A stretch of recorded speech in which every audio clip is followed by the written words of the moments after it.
지금 우리는 스가랴서의 말씀을 나누고 있습니다. 그 중에 지난주에 우리가 1장 1절부터 6절까지의 말씀을 나눴고, 지금 이제 7절부터 17절까지의 말씀을 읽었는데요. 서론과도 같은 1절부터 6절까지의 말씀이 마무리가 되고, 7절에서부터는 이스라엘 백성들이 성전을 재건할 수 있도록 격려하기 위하여 계시하는 환상을 선포하는 말씀으로 구성이 되어 있습니다. 이 환상들은 1장 7절에서부터 우리가 읽었던 7절에서부터 6장 8절까지 모두 8개가 기록이 되어 있어요. 꽤 긴 말씀입니다. 그런데 사실 이 모든 환상들은요, 이 8가지 환상은 모두 하룻밤 사이에 스가랴 선지자에게 주어진 거예요. 우리가 이해하기 쉽게 표현을 하자면, 하룻밤에 8편이 5분도 안 되는 8편의 짧은 영화를 봤다라는 정도로 이해하면 정말 쉬울 거예요. 그리고 그 첫 번째가 7절부터 17절까지 말씀에 기록이 되어 있어요. 우리 7절 말씀을 다시 한번 읽어볼까요? 자, 읽습니다. 다리오 왕 제2년 11째 달 곧 스밧월 24일에 이또의 손자 베레기야의 아들 선지자 스가랴에게 여호와의 말씀이 임하니라. 아멘. 자, 앞에서 말씀드렸듯이 7절에서부터는 8개의 환상이 기록되어 있는데, 이 모든 게 하루에 일어난 일입니다. 하룻밤에. 그날이, 이 환상이 임한 그날을 언제라고 이야기해요? 언제예요? 다리오 왕 2년 11째 달 24일이에요. 11월 24일이란 얘기죠. 그때 스가랴에게 하나님께서 환상을 보여주신 거예요. 그런데 여기서 흥미로운 사실은 뭐냐면, 지금 스가랴 선지자에게 환상이 보여진 이 시점이 7절에 기록된 것처럼 11월 24일인데, 문제는 처음 하나님의 계시가 임했던 그때가 아니라는 거예요. 처음 하나님의 계시가 임했던 때는 언제냐면 1장 1절 말씀을 보면 다리오 왕 제2년 8째 달에 있어요. 8째 달 8월이에요. 그러니까 처음 하나님의 계시가 임했던 때부터 무려 3개월이나 지난 이후에 환상이 보여진 거예요. 근데 왜 하필이면 바로 다음 날도 아니고 혹은 한 달도 아니고 무려 석 달이나 지나서 하나님의 환상이 스가랴에게 보여졌을까요? 그 이유를 알기 위해서는 스가랴 선지자가 선포하는 환상의 내용, 그 내용을 알아야 될 필요가 있는데, 그거는 이 환상에 대한 말씀을 알아가면서 한번 이야기를 나눠보도록 하고요. 결론만 말하자면, 이스라엘 백성들이 성전을 재건하는 과정에서도 당연히 많은 어려움과 고통을 당하게 될 것이기 때문에 그들을 위로하고 격려하기 위해서 이런 환상으로 말씀하시는 거예요. 다시 말해서 처음에 1장 1절에 있는 것처럼 다리오 왕 제2년 8월부터 하나님의 말씀이 선포된 그 후부터, 또는 그 이전에 학개 선지자로부터 선포되었던 6월부터 계속해서 성전을 재건하라고 요청을 했고, 그래서 우여곡절 속에 성전 재건을 다시 시작하여 가고 있는 과정 중에 3개월쯤 지나서 11월쯤 되어서 일이 익숙해지고 뭔가 되는 것 같지만 여전히 멈추지 않는 세상의 핍박과 괴로움이 주어지니까 그 가운데 지치고 쓰러지는 사람들이 생겨나게 될까봐 하나님께서 지금 말씀하시는 거예요. 지치지 말라고, 쓰러지지 말라고, 하나님께서 행하실 일을 기대하라고 지금 얘기하고 계시는 거예요. 그렇습니다. 사랑하는 여러분, 우리가 그리스도인의 삶을 결단한다고 해서 그 즉시로 모든 문제가 해결되고 불행 끝 행복 시작이 되는 게 아니에요. 어쩌면 예수님을 믿기 전보다 훨씬 더 힘들고 더 많은 제약이 있을지 몰라요. 삶에 낙이 되고 위로가 되었던 술을 끊어야 되고, 함께 즐거움을 누리던 세상 친구를 멀리 해야 돼요. 때로는 믿음의 삶을 살아가다 보니 의도치 않게 주변의 사람들과 갈등을 만들 수도 있어요. 그래서 내 믿음에 의심이 생기고 낙심이 되어서 힘듦과 어려움을 겪게 될 수 있어요. 그러한 때에 하나님께서 그럼에도 불구하고 참아내고 견뎌내라고 말씀하시는 거예요. 끝까지 성전을 재건하는 그 일을, 우리에게 허락된 그 믿음의 삶을 잘 마치라고 말씀하고 계시는 거예요. 사랑하는 여러분, 하나님께서는 우리에게 그리스도인의 삶을 살아가라고 말씀하시고 그냥 손 놓고 계시는 분이 아니에요. 친히 우리를 도우시고 우리를 지키시고 보호하심을 여러분 믿으시길 바랍니다. 물론 지금 우리는 하늘에서 살아가는 건 아닙니다. 어둠에 속한 이 땅에서 존재하고 있기 때문에 사탄 마귀의 방해와 핍박에 계속해서 노출되어 있습니다. 그리고 그 악한 세력을 우리가 가진 힘과 능력으로는 결코 이길 수가 있어요? 없어요? 없어요. 그러나 여러분, 그러한 우리에게 하나님께서는 함께하고 계십니다. 그렇기 때문에 내가 할 수 있을까 염려하지 마세요. 우리가 쓰러지고 넘어지지 않고 끝까지 참아내고 견디어내면 하나님께서 반드시 저와 여러분의 도움이 되시고 힘과 능력이 되실 줄로 믿습니다. 그러므로 여러분 두려워하지 마세요. 염려하지 마세요. 이사야서 41장 10절 말씀에서 뭐라고 얘기하십니까? 하나님은 두려워하지 말라고, 내가 너하고 함께 하겠다라고, 놀라지 말라고, 나는 너의 하나님이 됨이라고 말씀하십니다. 내가 너를 굳세게 하리라고, 참으로 너를 도와주겠다고, 참으로 나의 의로운 오른손으로 너를 붙들겠노라고 말씀하셨습니다. 하나님께서 나와 함께 하심으로 반드시 이루실 놀라운 그 계획을 기대하며 믿음으로 한 걸음 한 걸음 나아가는 저와 여러분 되기를 간절히 축원합니다. 지금 그 일을 위해서 스가랴 선지자에게 환상으로 말씀하시는 거예요. 스가랴 선지자가 본 첫 번째 환상의 시작이 이렇습니다. 8절 말씀인데요, 같이 읽죠. 8절, 내가 밤에 보니 한 사람이 붉은 말을 타고 붉은 말과 자줏빛 말과 백마가 있기로. 아멘.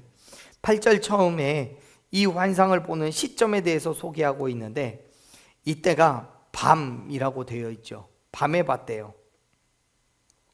여기에서 우리 성경에는요, 보니라고 번역되어 있는 히브리어는 사람이 어떤 사물을 정확하게 인식할 뿐만 아니라 그 본질까지 꿰뚫어 보는 것을 의미하는 단어예요. 많은 사람들이 이 밤이라는 단어 때문에 스가랴가 꿈을 꾼 거다라고 말하는 사람이 있어요. 물론 그럴 수도 있습니다. 하지만 지금 이 보니라고 번역되어 있는 이 단어를 볼 때 꿈속에서 어떤 사물을 정말 그 본질까지 꿰뚫어 보는 것은 쉬운 게 아니잖아요. 그래서 이건 꿈을 꾼 게 아니라 밤에, 캄캄한 밤에 하나님께서 스가랴에게 환상을 보여주신 거다라고 말하는 사람들도 있습니다. 뭐 어찌됐든 지금 스가랴 선지자는 자신이 본 환상에 대해서 묘사하면서 이러한 단어를 사용하고 있다는 것은 이거는 꿈이 아니라 명확하게 자기의 의식이 있는 상태에서 눈앞에 펼쳐진 광경을 분명하게 인식하고 있다는 것을 말하고 싶은 거예요. 당연히 그것을 논리적으로 또 물리적으로 설명할 수는 없겠죠. 왜? 환상이니까. 하지만 스가랴 선지자는 분명히 보았고 그 본 것을 그대로 기록하고 있어요. 그럼 말합니다. 한 사람이 붉은 말을 타고 골짜기 속에 있는 화석류 나무 사이에 섰다고요. 그 뒤로 붉은 말과 자줏빛 말과 또 흰 말이 있대요. 여러분, 지금 이 사람의 정체가 누구입니까? 이 사람의 정체에 대해서는 11절에서 드러나는데 여호와의 천사라고 말합니다. 즉 이 사람은 이 존재는 인간이 아니라 하나님의 명령을 수행하는 영적인 존재라는 얘기예요. 그럼에도 불구하고 사람의 모습으로 나타났어요. 여러분, 사실 성경 곳곳에서 여호와의 천사는 사람의 모습으로 많이 나타납니다. 아브라함을 만나 이삭의 잉태를 약속하실 때에도 사람의 모습으로 나타났고요. 야곱과 씨름하실 때도 천사는 사람의 모습으로 나타났습니다. 그리고 아주 대부분의 경우 여호와의 사자는 하나님 또는 예수님으로도 이해가 됩니다. 그런데 이러한 여호와의 사자가 붉은 말을 타고 화석류 나무 사이에 서 있대요. 여기 이 붉은색은 빛으로 진노와 심판이 이루어질 것을 상징합니다. 또 그가 타고 있는 말이라는 짐승은 전쟁을 의미합니다. 또한 이 화석류 나무는 이스라엘에서 흔히 볼 수 있는 나무의 한 종류인데, 이 나무는 잎에 윤기가 있고 그 잎을 으깨면 매우 좋은 향기가 나는 나무라고 얘기해요. 하지만 그럼에도 불구하고 이 백향목에 비교하면 매우 볼품없는 나무였어요. 가치가 없는 나무. 그래서 전통적으로 이 화석류 나무를 어디에 비유하냐면 이스라엘 민족에 비유하여서 이야기합니다. 여러분, 하나님께서는 이스라엘의 상징으로서 화려하고 아름다운 웅장한 나무를 선택하지 않았어요. 오히려 겸손하고 허세를 부리지 않으면, 외부로부터 시련을 당하면 항상 향기를 품어내는 그런 화석류 나무를 택하여서 말씀하시는 거예요. 그래요. 여러분, 본래 이스라엘은 그렇게 보잘것이 없는 민족이었습니다. 어디에서도 흔히 볼 수 있는 작고 연약한 민족이에요. 힘도 능력도 없어서 주변의 소수민족의 공격에 속절없이 당하기만 하는 그런 정말 찌질한 민족이었어요. 그런데 그런 이스라엘 가운데 이스라엘 백성들에게 보여주시는 거예요. 하나님께서 그들 가운데 함께하고 계신다고요. 화석류 나무 사이에 서 계시잖아요. 그러니 성전을 재건하는 중에 누가 공격을 하고 재건하는 그 일을 방해할지라도 걱정하지 말고 염려하지 말라는 거예요. 담대하게 그 믿음의 자리를 지키라고 말씀하시는 거예요. 이스라엘을 방해하는 모든 세력을 하나님께서는 진노하시고 심판하셔서 멸절하실 전쟁을 치름으로써 그들 가운데에서 이스라엘을 구원해 내실 거라고 지금 약속하시는 거예요. 사랑하는 여러분, 하나님께서는 지금 저와 여러분 가운데 함께하고 계심을 믿으시길 바랍니다. 그 믿음으로 담대하게 하나님께서 말씀하신 그 자리를 여러분 지켜내십시오. 겉으로는 보잘것없는 우리이지만 하나님께서 우리를 통해 역사하시기 때문에 세상 어떤 것도 저와 여러분을 무너뜨릴 수 없다는 것을 믿음으로 참아내고 견뎌내시기를 바랍니다. 하나님께서 나를 대신하여서 싸우시고 크고 놀라운 일을 행하실 줄로 믿습니다. 할렐루야. 여호와의 사자 뒤에는 세 종류의 색을 가진 말이 있어요. 붉은 말, 붉은색 말, 자줏빛색 말, 그리고 흰색 말이에요. 사실 이 말들의 색이 무엇을 의미하는지 성경에서는 정확하게 확인할 수는 없어요. 다만 각각의 상징적인 의미는 있는데, 붉은색은 앞에서 언급했듯이 하나님의 진노와 심판을 의미합니다. 또 흰색은 승리와 기쁨을 상징합니다. 근데 이제 자줏빛이 남았죠. 이 자줏빛은 흰색과 빨간색이 적절하게 섞여 있는 색인데, 이것은 하나님의 진노와 심판이 결국엔 하나님의 백성들에게는 승리와 기쁨을 가져다 준다는 것을 상징합니다. 그런데 사실 이러한 상징적인 의미보다 더 중요한 것은 이 말들이 도대체 뭘 하냐는 거예요. 자, 스가랴 선지자도 이 환상을 보면서 그게 궁금했던 모양입니다. 그래서 9절 말씀을 보면 하나님께 질문을 해요. 자, 같이 읽어보죠. 9절 읽습니다. 내가 말하되 내 주여 이들이 무엇이니까 하니 내게 말하는 천사가 내게 이르되 이들이 무엇인지 내가 네게 보이리라 하니. 아멘. 사실 스가랴 선지자의 입장에서 본 환상은 8절이 전부였을 거예요. 마치 사진처럼 딱 찍혀져 있는 환상일 거예요. 그런데 스가랴는 그 광경이 의미하는 것을 이해할 수가 없었어요. 사람의 시선으로, 제한된 인간의 시선으로, 경험으로, 지식으로 하나님의 말씀을 정확하게 이해한다는 것은 쉽지 않아요. 왜요? 하나님의 능력과 생각은 유한한 인간이 어떻게 이해할 수 있는 영역의 것이 아닌 거예요.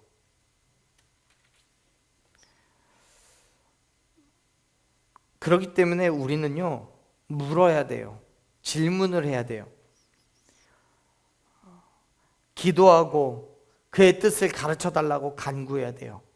성령님께서, 지혜의 성령님께서 우리에게 말씀하시고 하나님의 뜻을 알게 해달라고 구하십시오. 그때 하나님께서는 우리에게 말씀해 주시는 거예요. 물론 하나님께 묻기만 하라는 거 아닙니다. 당연히 완벽하지는 않지만 목회자들의, 목사님들의 도움을 받아야 돼요. 목사님들도, 목회자들도 사람이니까 절대로 완벽할 수 없죠. 하지만 성경을 연구하고 성경에 대해서 깊이 묵상하기 때문에 하나님의 말씀을 일반적으로보다는 조금은 더 잘 자세히 알 수 있지 않나 싶습니다. 그러한 과정들을 통해서 우리는 하나님의 뜻을 바르게 알아가는 거예요. 지금 스가랴 선지자도 그러한 이유로 질문을 하고 천사가 하나님을 대신하여서 대답해 줍니다. 앞에 8절에 묘사되어 있는 그 화석류 나무 사이에 선 사람, 뒤로 보이는 말들의 역할이 10절에 기록이 되어 있는데 이렇게 기록되어 있죠. 10절 말씀 같이 읽어보겠습니다. 자, 읽어볼게요.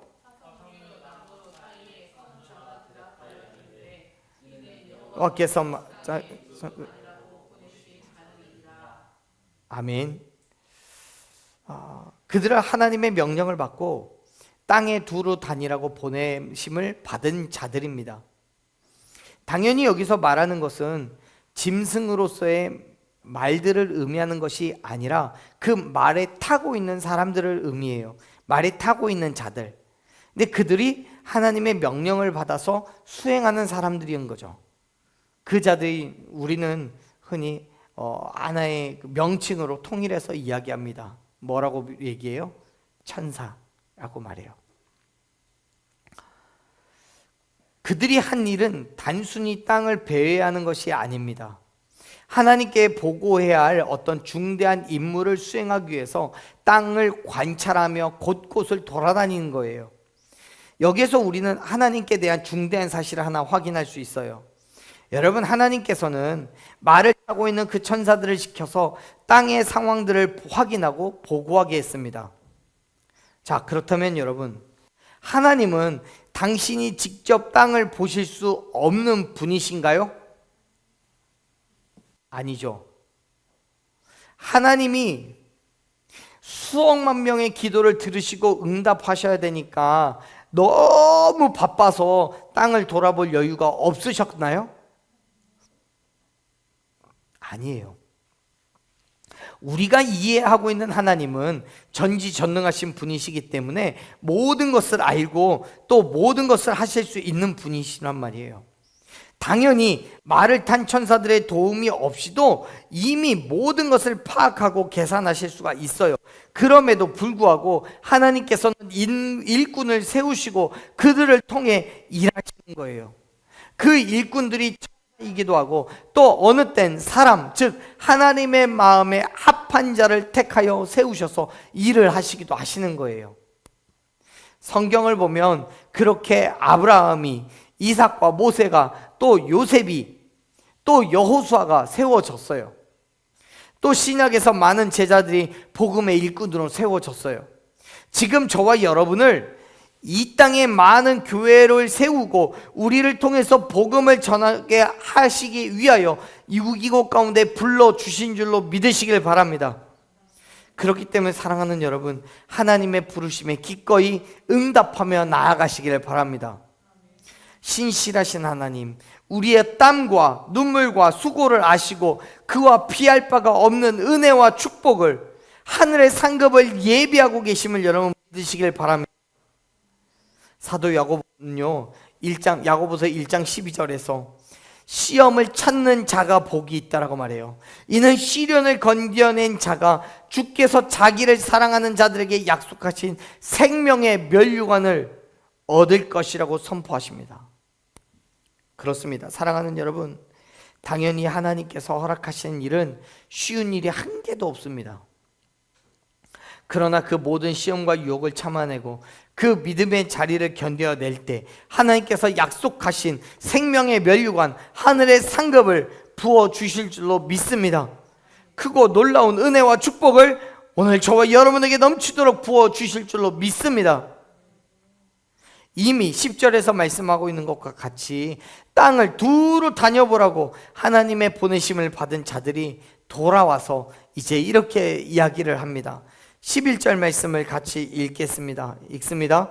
그들이 화석류 나무 사이에 선 여호와의 천사에게 온 땅이 평안하고 조용하더이다 하더라. 아멘. 온 땅이 평안하고 조용하더이다 라고 번역되어 있는 히브리어는 문자적으로 이야기하면 모든 땅이 앉아있고 쉬고 있다라는 말로 바꿀 수 있습니다. 당시의 정치적인 불안함이나 사회적인 요동함이 없는 안정된 상태가 지속되고 있다는 거예요. 그런데 우리가 분명히 이해해야 하는 것은 지금 이러한 평안함이 이스라엘에게 주어진 게 아니라는 거예요. 11절에서 언급하고 있듯이 이들은 온 땅을 둘러보고 왔어요. 당시 세계적인 상황은 다리오 왕이 페르시아의 왕이 되면서 약 2년 동안 무려 9명이나 되는 반란군과 싸웠어요.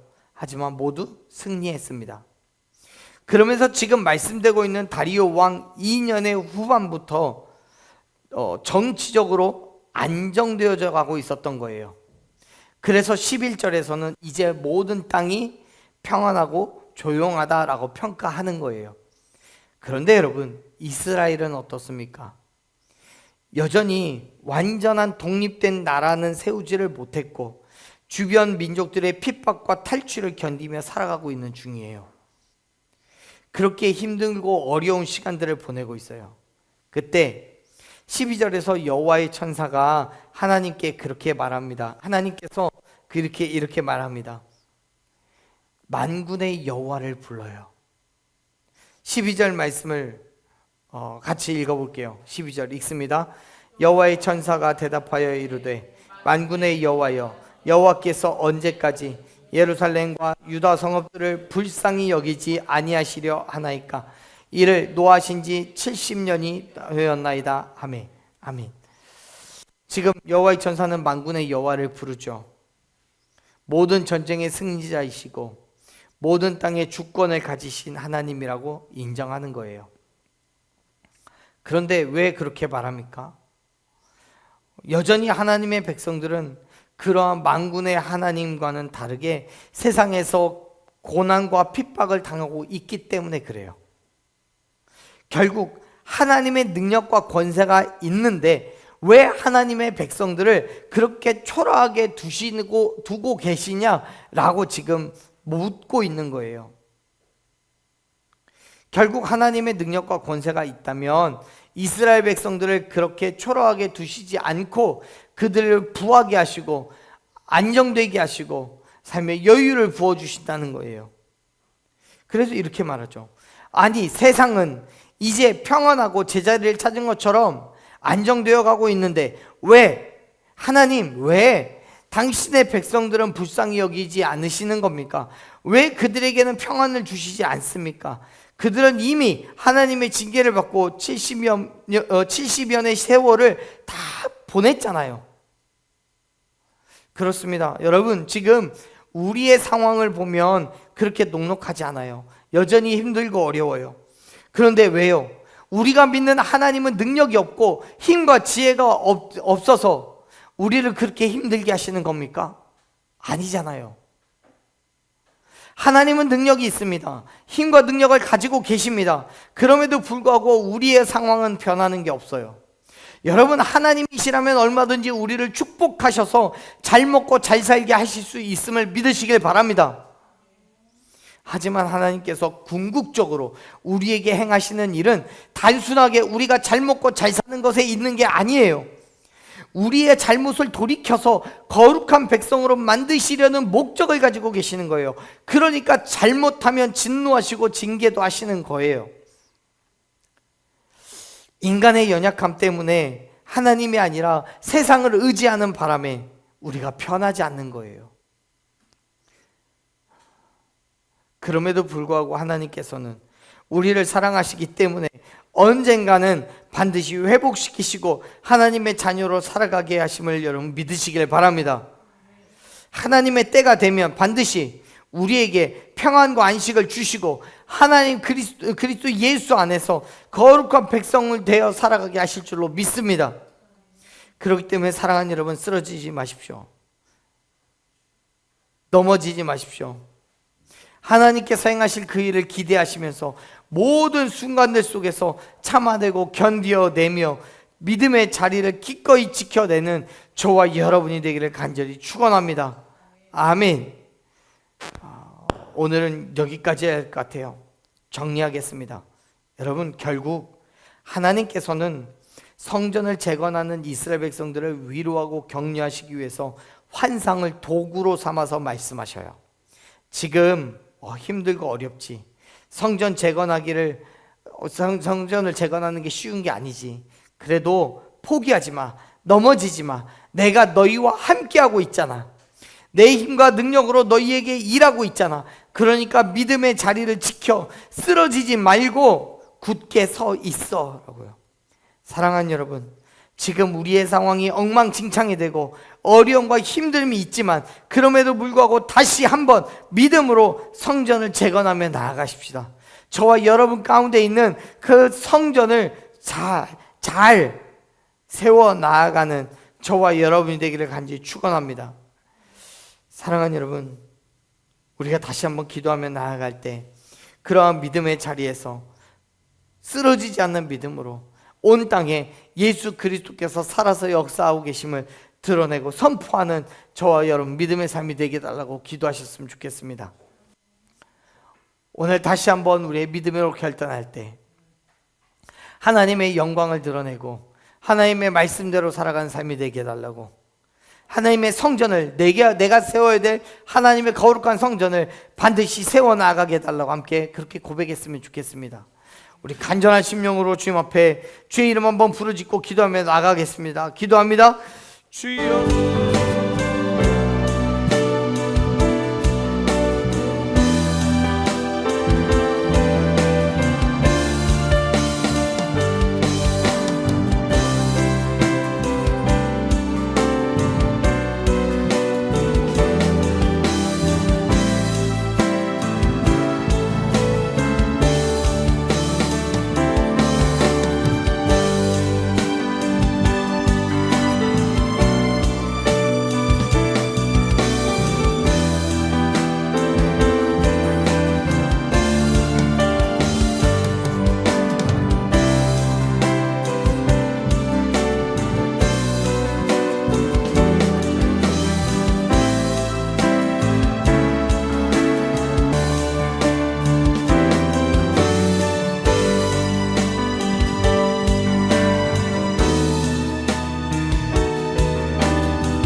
하나님, 주님 앞에 온전한 믿음으로 나아갑니다. 우리를 통해 행하실 일들을 기대하며 나아갑니다. 지금 우리의 상황은 엉망진창이고 어려움과 힘듦이 있지만 그럼에도 불구하고 우리를 불러주신 하나님의 그 놀라우신 은혜에 감격하여서 우리가 믿음의 삶을 살아갑니다. 주여, 지치고 쓰러지지 않도록 주여 도와주시옵소서. 성령 하나님의 붙들어 주심과 하나님의 그 놀라우신 섭리가 매일매일 경험하며 나아가는 우리의 모든 믿음의 삶이 우리 모든 식구들이 되기를 간절히 원하오니 주님 도와주시옵소서. 이제는 우리 구주 예수 그리스도의 크신 은혜와 무한하신 하나님의 극진하신 사랑하심과 내주하신 성령님의 감화감동하시고 교통교제하심이 주의 말씀 앞에 우리의 삶을 내어놓고 하나님의 뜻대로 그 믿음의 삶을 걸어 나아가기를 원하는 여기 모인 모든 주의 귀한 성도들과 또 있는 그곳에서 예배하는 모든 예배자들과 우리 모든 자녀와 가정과 직장과 사업 가운데에 그리고 여기 모인 모든 주의 귀한 성도들에게 지금부터 영원토록 함께 하시기를 예수 그리스도의 이름으로 간절히 축원하옵나이다. 아멘. 주여 영광하시옵소서.